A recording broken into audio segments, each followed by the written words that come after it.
everyone, this is Marjorie and welcome to my channel. Today I'm going to make a grapevine wreath with this beautiful beaded fern greenery.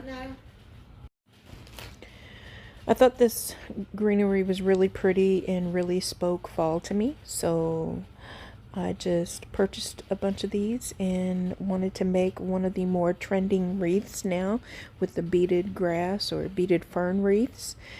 Now if you've seen them, you will be able to tell that, you know, the full wreath is typically covered, but I wanted to do like just a bit of the wreath, not the whole entire wreath.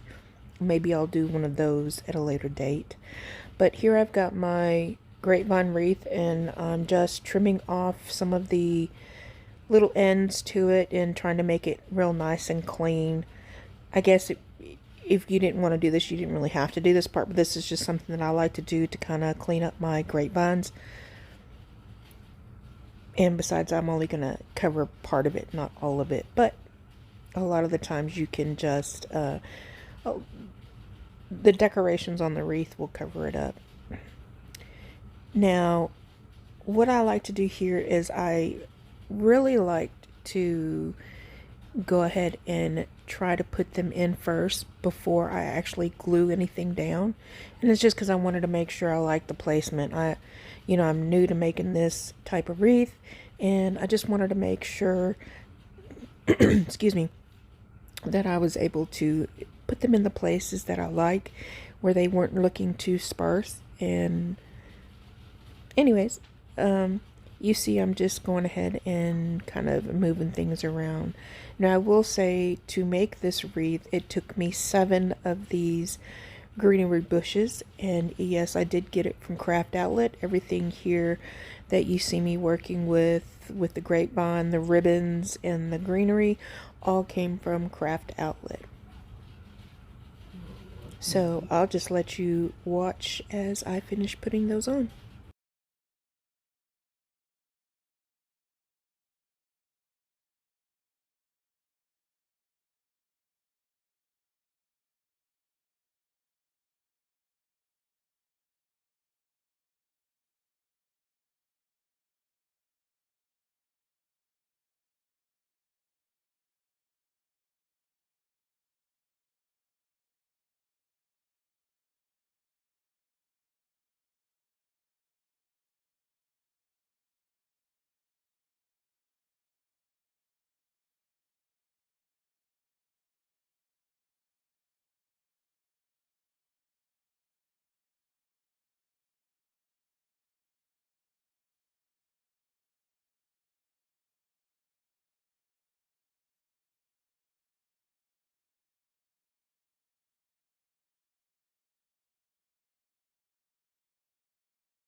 So now that I have everything added in that I want to, I'm just going back and making sure that I have everything hot glued down on the front and also on the back.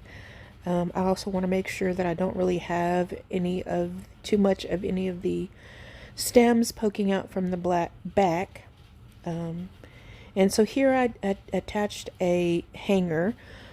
Y'all have to forgive me. There was a couple of times that my camera goes out and I didn't even know. So here you'll see me making the beginning of the bow, but you will not see me make the entire bow. I do apologize, but you'll see at the end how it all turns out. I just absolutely love this double-sided scarecrow wreath, and it's just so beautiful. I really couldn't wait to use it, and I think that this wreath is a perfect match for this little scarecrow.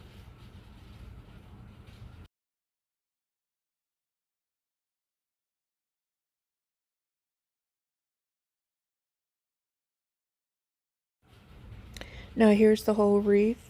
I really enjoyed how it turned out. I hope you like it. Let me know in the comments below, and y'all have a great week.